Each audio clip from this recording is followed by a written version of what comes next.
नमस्कार, आप देख रहे हैं खबर दोपहर। आपके साथ मैं हूं अलीम अतहर। शुरुआत पटना से आ रही इस वक्त की बड़ी खबर से करते हैं, जहां ताजा ब्यूटी पार्लर की आड़ में सेक्स रैकेट चलाए जाने का भंडाफोड़ पटना पुलिस ने किया है। पौष इलाके बोरिंग रोड में ब्यूटी पार्लर में छापेमारी के दौरान 3 लड़कियों समेत 6 लोगों को गिरफ्तार किया गया है। सभी आपत्तिजनक हालत में थे। मौके से पुलिस ने कई आपत्तिजनक सामान को भी बरामद किया है। इस दौरान संचालिका मौके से भागने में सफल रही। फिलहाल पुलिस सभी से पूछताछ कर रही है। हम मसाला लेंगे बाहर जाते समय चलिए रहा है कि रुक करेंगे इस वक्त एक और बड़ी खबर की। दानापुर से बड़ी खबर आ रही है, जहां पर ईंट से कूचकर एक युवक की हत्या कर दी गई है। स्मैक पीने के दौरान यह हत्या की गई है। नवनिर्मित मकान में हत्या की गई है और वहां से शव बरामद किया गया है। आपको बता दें, शव मिलने से पूरे इलाके में सनसनी मची हुई है। पुलिस फिलहाल मामले की जांच में जुटी हुई है। हम नहीं देखे, आरती देखा है। दीदी बहन है मेरी, उसका बेटा है, वो आया था नीचे घंटी बजाया ना, ऊपर से देखा था। बेगूसराय में बेखौफ अपराधियों का तांडव एक बार फिर देखने को मिला है, जहां बेखौफ अपराधियों ने एक रिटायर फौजी की गोली मारकर हत्या कर दी। इस हत्या के बाद इलाके में सनसनी फैल गई और परिजनों में कोहराम मचा हुआ है। घटना नया गांव थाना क्षेत्र के सोनापुर गांव की है। मृतक रिटायर फौजी की पहचान विजय सिंह के रूप में की गई है। बताया जाता है कि रिटायर फौजी विजय सिंह आज सुबह मॉर्निंग वॉक करने के लिए जा रहे थे। वहीं स्थानीय लोगों ने इसकी सूचना पुलिस को दी। मौके पर नया गांव थाने की पुलिस पहुंचकर पूरे मामले की तफ्तीश में जुटी हुई है। आपको बता दें कि 6 माह पहले ही रिटायर फौजी के पुत्र को भी अपराधियों ने गोली मारकर हत्या कर दी थी। घटना के बाद आक्रोशित लोगों ने आरोपी के घर जाकर आरोपी के गाड़ी में भी तोड़फोड़ की है। रंजीत सिंह सोनापुर के जो निवासी है, उनका भैगना बटोहिया, वही गोली मारा है। रंजीत सिंह लाइन दिया है। किनको मारा है गोली? विजय सिंह सिपाही को मारा है। रिटायर अफसर थे। कहाँ जा रहे थे ये? ये अपना मॉर्निंग वॉक कर रहे थे। अच्छा, डेली बेचारा से मॉर्निंग वॉक करते हैं डेली। आज के दिन में इनको लाइन मिला के मरवाया है रंजीत बा।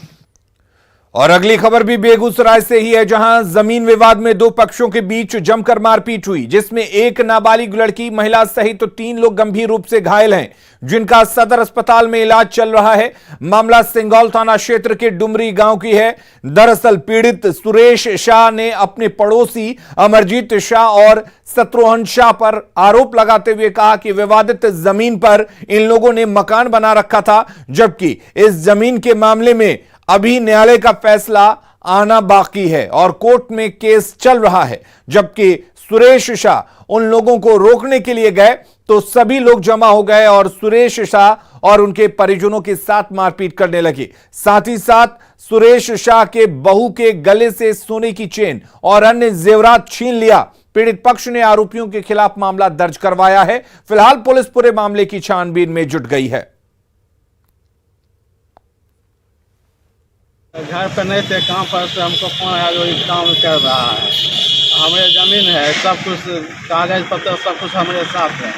उसके बाद वो घर जराई कर रहा था। हम जो है उसको जो है ना आए और कहीं अभी घर नहीं बना तो खाली आया कुछ नहीं। कोर्ट में भी केस चल रहा है, 44 दिन हो गया है। और उसके बाद जो है क्या कहता है 107 भी किया हुआ है, सब पर वो नहीं माना है।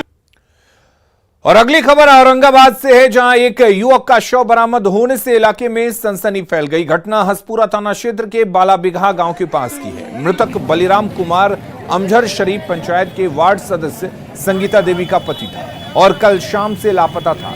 घटना के बाद आक्रोशित परिजनों और ग्रामीणों ने शव के साथ हसपुरा बाजार को जाम कर दिया और आरोपियों की जल्द गिरफ्तारी की मांग करने लगे। सूचना पाकर हसपुरा सीओ और थानाध्यक्ष मौके पर पहुंचे और आक्रोशित ग्रामीणों को किसी तरह से शांत करवाया। बेर डुबेलक गाड़ी से 2 चकवा दूरा पर लगौलक। औरतियों बोले थे कि कहाँ जाई था तो आवे थी पानी पर से अंडा खैले और फिर ओकरा पता ना कने गेलक। कब आप लोग को पता चला? पता 3 बजे चलल। और कोयलांचल धनबाद से बड़ी खबर है, जहां अवैध लोहा और कोयला कारोबार को लेकर वर्चस्व की लड़ाई जारी है। गैंगवार आए दिन हो रहे हैं। ताजा मामला बागमारा अनुमंडल से जुड़ा है, जहां दो गुटों में वर्चस्व की लड़ाई में एक युवक को गोली मार दी गई। उसकी हालत नाजुक बनी हुई है, जिसे दुर्गापुर रेफर करने की तैयारी की जा रही है। पुलिस ने मामले में 5 नामजद और 1 अज्ञात के खिलाफ एफआईआर दर्ज कर लिया है। फायरिंग बरोरा थाना क्षेत्र के डुमरा फुलारी टांड मार्ग स्थित मंदरा के पास देर रात की है। जिस युवक को गोली लगी है उसका नाम विशु चक्रवर्ती है। उसका भी आपराधिक इतिहास रहा है, कई मामलों में वो जेल जा चुका है। आपको बता दें कि बागमारा, बरोरा, मधुबन थानों में आउटसोर्सिंग कंपनियों में फायरिंग से जुड़ा केस दर्ज है। पुलिस फायरिंग करने वाले आरोपियों की धरपकड़ में जुटी हुई है। 11:30 बजे वो फुलारी टांड से वापस घर लौट रहे थे। इसी बीच में 2 मोटरसाइकिल वाले आए, जिसमें एक व्यक्ति बैठा हुआ था कन्हाई महतो और 4 और अन्य लोग थे, एक अज्ञात था। इस तरह 6 लोग थे और उन्हें अचानक गोली मार दिया, जिसमें एक जो विशु चक्रवर्ती उसका पेट में गोली लगी है और दूसरा उसका दोस्त था विकी वर्मा, उसको हाथ में गोली लगी है। तो हम लोग अनुसंधान कर रहे हैं और जगह जगह पर छापामारी कर रहे हैं, कुछ न कुछ गिरफ्तारी होगी। 13 सितंबर को हुए बेगूसराय में ताबड़तोड़ फायरिंग कांड के 1 महीने पूरे हो रहे हैं, लेकिन पुलिस अब तक फायरिंग कांड की गुत्थी सुलझाने में नाकाम रही है। इस गोलीकांड में पुलिस ने आनन फानन में 4 अभियुक्तों को गिरफ्तार किया था और दावा किया था कि गोलीकांड में इनकी संलिप्तता रही है। पुलिस अधिकारियों ने यहां तक दावा किया था कि 2 फरार अभियुक्त भी जल्दी ही कानून के शिकंजे में आएंगे।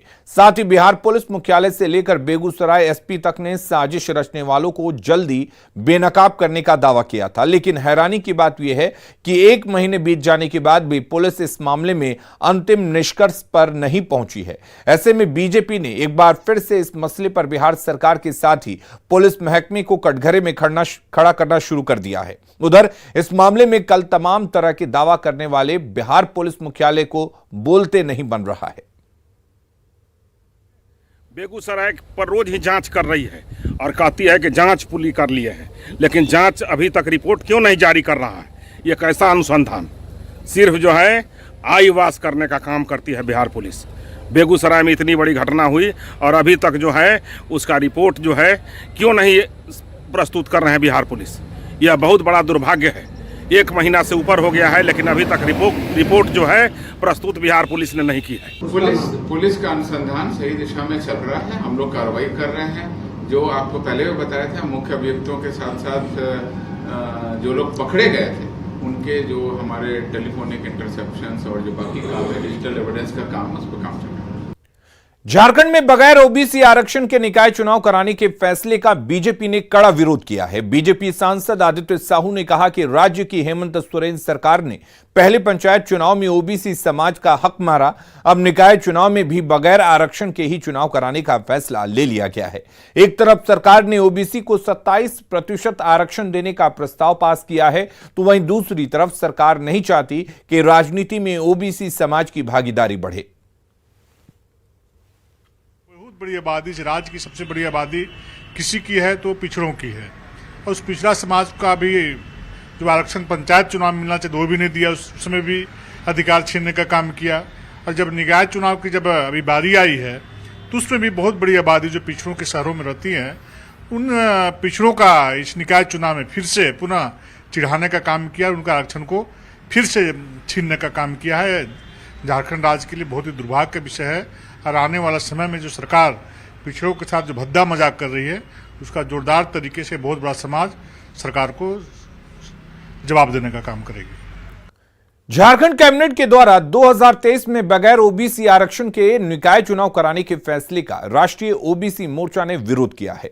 राष्ट्रीय ओबीसी मोर्चा के प्रदेश अध्यक्ष राजेश गुप्ता ने कहा कि राज्य सरकार ट्रिपल टेस्ट कराने से भाग रही है। सुप्रीम कोर्ट ने ट्रिपल टेस्ट कराने की बात भी कही थी, लेकिन राज्य की हेमंत सोरेन सरकार ने इस दिशा में एक भी कदम नहीं बढ़ाया। सिर्फ 27% आरक्षण देने की घोषणा करने से ओबीसी का कल्याण नहीं होगा। दूसरे राज्यों ने ट्रिपल टेस्ट के बाद चुनाव कराया है।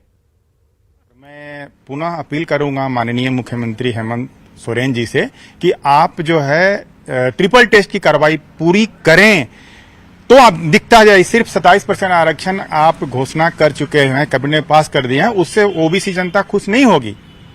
हम ये भी कहना चाहेंगे कि मध्य प्रदेश की सरकार जो अभी पिछले दिनों चुनाव संपन्न कराई, वो ट्रिपल टेस्ट की कार्रवाई सुप्रीम कोर्ट को देकर कराई, वहां पर ओबीसी को आरक्षण मिला।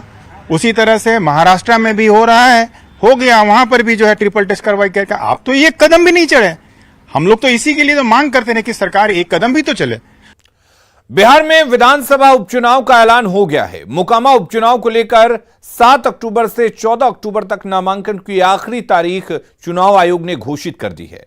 नामांकन के 3-4 दिन बीत जाने के बाद भी इस हॉट सीट पर अभी तक कोई नामांकन नहीं हुआ है। माना जा रहा है कि नामांकन के लिए आखिरी दिन यानी 14 तारीख महत्वपूर्ण रहने वाला है, क्योंकि 14 तारीख को आरजेडी से अनंत सिंह की पत्नी नीलम देवी और बीजेपी से सोनम देवी नामांकन कर सकती हैं। और अधिक जानकारी दे रहे हैं संवाददाता अनिरुद्ध कुमार। हॉट सीट मोकामा के लिए 7 से लेकर 14 तक नामांकन का प्रक्रिया जारी है। हालांकि अब तक किसी भी उम्मीदवार का नामांकन नहीं हुआ। आरजेडी से नीलम देवी 14 तारीख को और बीजेपी के सोनम देवी 14 तारीख को नामांकन करने की घोषणा कर चुकी हैं। अभी हम खड़े हैं अनुमंडल परिसर में, जहां नामांकन कार्य के लिए आप देख सकते हैं हेल्प डेस्क बना हुआ है, और जहां सारे अधिकारी बैठे हुए कि नामांकन प्रक्रिया के लिए यदि कोई अभ्यर्थी आते हैं तो उनको हर एक जानकारी देते हुए नामांकन करवा देगा। अभी हमारे साथ अधिकारी बैठे हैं, उनसे पूछते हैं क्या प्रक्रिया चल रहा है। सर, अभी तक कोई नामांकन हुआ था? नहीं, अभी तक एक भी नामांकन को तो नहीं बैठक हुई है। तो क्या है सर प्रक्रिया, कितना गाइडलाइन है? 18 पॉइंट दिया जा रहा है सर। हाँ, नामांकन के लिए जो भी अभ्यर्थी आएंगे, एनआर कटाने के बाद उनको हम लोग जो है वो निर्धारित पत्र में नामांकन पत्र उपलब्ध करा रहे हैं। वो नामांकन पत्र भर के आएंगे और यहाँ से ये हेल्प डेस्क है, यहाँ से उनका नामांकन पत्र जो है वो एक बार जांच कर लिया जाएगा। जांच करने के बाद जो है ना संलग्न दस्तावेज के साथ आरोप के कक्ष में उनको भेजा जाएगा, ताकि वहाँ पर उनका नामांकन दाखिल हो सके। यहाँ पर विभिन्न बिंदुओं की जाँच की जाती है ताकि शुद्ध नामांकन पत्र भरा जा सके। अभी तक एक भी नामांकन पत्र न जांच के लिए आया है न नामांकन के लिए आया है, और आज 3 से 4 दिन बीत गए हैं। अब देखना है कि 14 तारीख को ही क्या सारे उम्मीदवार नामांकन करने पहुंचते हैं। अनिरुद्ध, न्यूज़ 18 बार। असदुद्दीन ओवैसी की पार्टी एआईएमआईएम ने बिहार उपचुनाव में कैंडिडेट उतारने का फैसला किया है। ऐसे में आरजेडी की मुश्किलें बढ़ने की संभावना है। पार्टी के प्रदेश अध्यक्ष अख्तरुल ईमान ने बयान जारी कर गोपालगंज से अपने प्रत्याशी देने की बात कही है। उनका कहना है कि जिस तरह सीमांचल में हमने जीत हासिल की थी, यहां भी हमारी जीत की संभावना हो सकती है। सीमांचल में हमको सफलता भी मिली, धोखा भी हुआ, लेकिन इससे हम नाउम्मीद भी नहीं हैं। हम बिहार के बेशतर जगहों पर जहां हमारा संगठन खड़ा है, मैं बदला क्यों लूंगा किसी से? मेरा वजूद था असेंबली में, तभी तो मैंने समर्थन दिया, तो फिर मैं अपने वजूद को तलाश करूंगा कि नहीं करूंगा? मामला ये है कि गठबंधन ने फैसला अपने तौर पर लिया है। मैंने वहां पर समर्थन दिया है, बीजेपी के खिलाफ मैंने समर्थन दिया है। सिताब दियारा में केंद्रीय गृह मंत्री अमित शाह ने लालू नीतीश के गठजोड़ पर हमला करते हुए कहा कि समाजवाद का ढिंढोरा पीटने वालों ने जेपी के संपूर्ण क्रांति के सपने को साकार नहीं किया, और उस सपने को पीएम नरेंद्र मोदी साकार कर रहे हैं।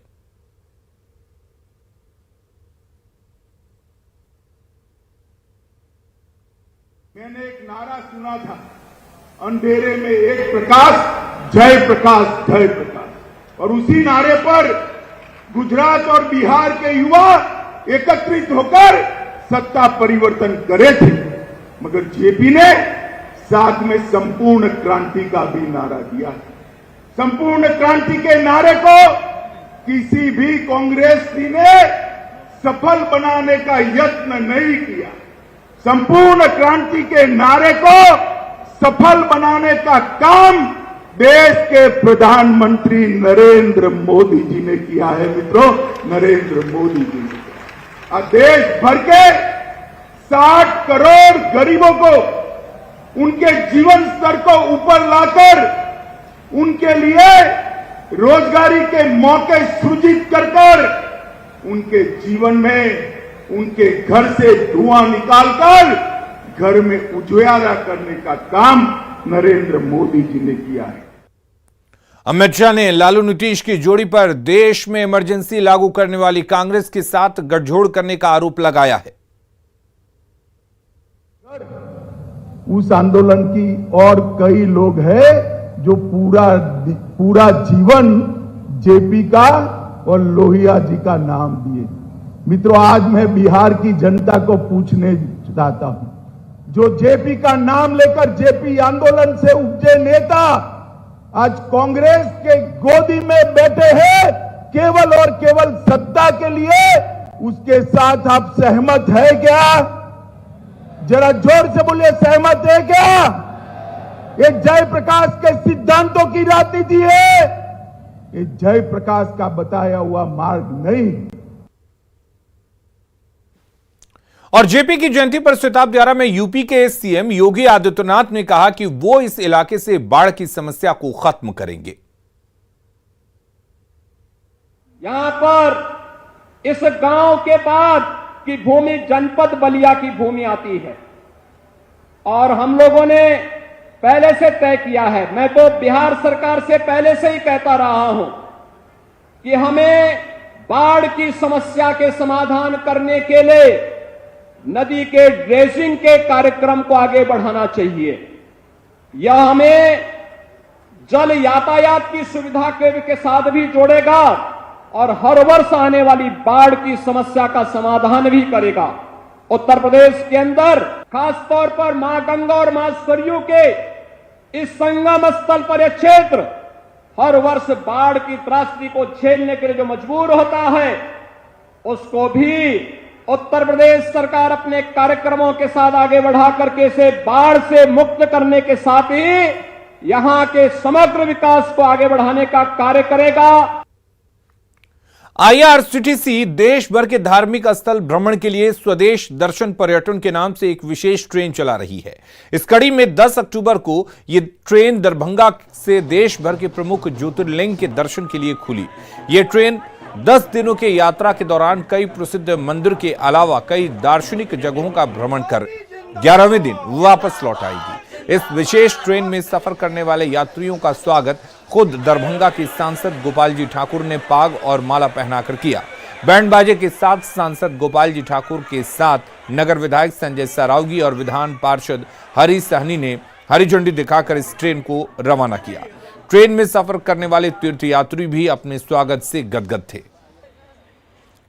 बहुत अच्छी पहल है आईआरसीटीसी के द्वारा, बहुत अच्छी पहल है। हम लोग के जैसे एजेड आदमी के लिए बहुत अच्छी चीज़ है। रहने खाने सब व्यवस्था इसमें हो जाता है, एक जगह कहीं कोई दिक्कत नहीं है। स्पेशल स्टाफ भी है इसमें।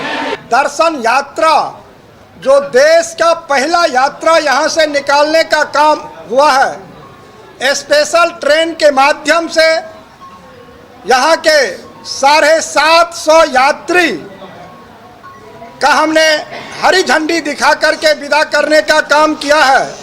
सारे लोग आज अति उत्साहित खुशी हैं जो मिथिला के धरती पर।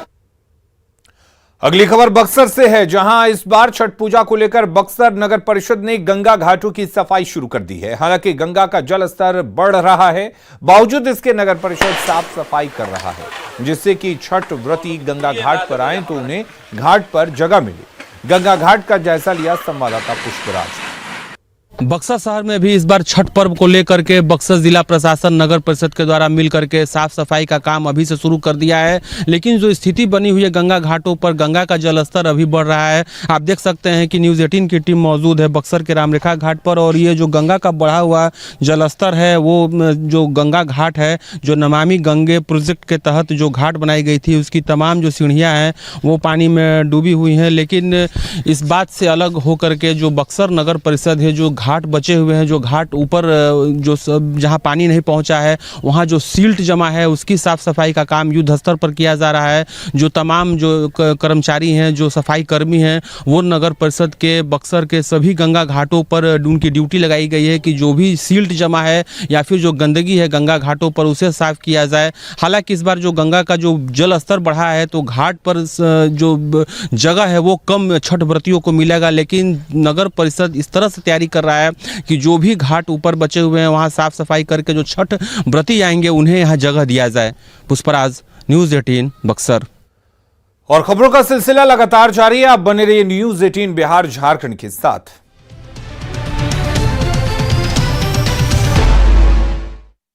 रही जागरण के नाम